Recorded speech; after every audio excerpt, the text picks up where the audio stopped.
Art connects us. There is a personal interpretation to every art. Memories, feelings, mood, they all stem from one place, yet to each person they're unique. So yes, art connects us. But so does love.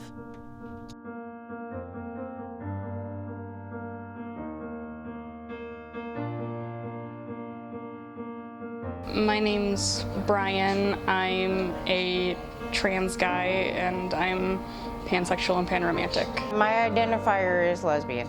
I am a gender fluid pansexual person.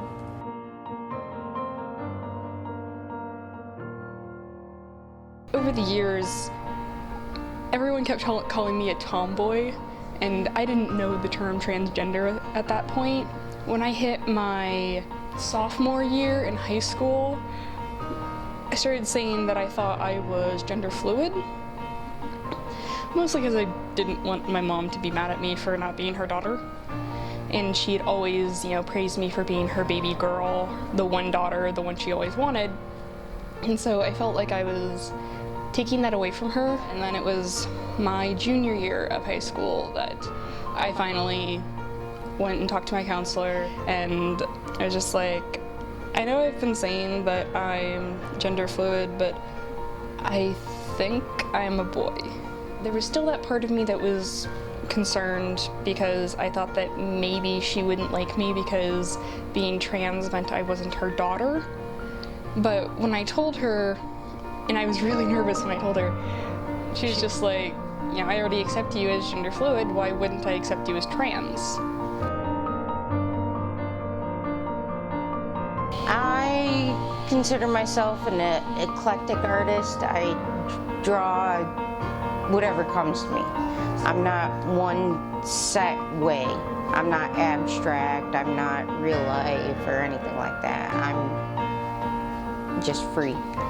I would doodle here and there, but it wasn't until I met my co-owner of the shop, Heather, that really got me going, saying, okay, it's okay to draw this way. People are attracted to this stuff finally. The more color, the better. My favorite color is rainbow. The happier it is, that way I know I at least bring a little bit of happiness to somebody for that one moment.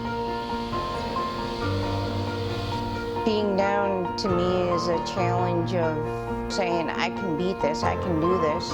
With my art, I can put it out there on the drawings and be like, I showed you, you can't keep me down. I tell people that by day I'm a seamstress and then I'm a performer on nights and weekends. So I own a body positive tailoring company called Bloomington Stitchery. We are one of the places where gender nonconforming people can come to get clothing made to fit them better than it does off the rack. So that's what I do during the day. And then after work and on weekends, I travel a lot and I perform here locally as a drag entertainer and a burlesque entertainer, and sometimes a combination of the two. So that's really fun as well. That was definitely a very immersive dive into queer culture. And when I did it, I didn't know that female-bodied people could perform as drag artists.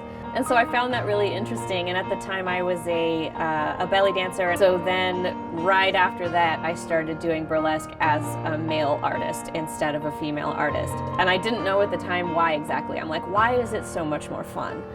And it took a lot of dissecting with myself and some of the other drag kings that it's a little bit more liberating when you're presenting male, because you're not worried about like sucking your gut in or like posing in a way that is beautiful or graceful or like what are your best angles. You just get to go out and act goofy.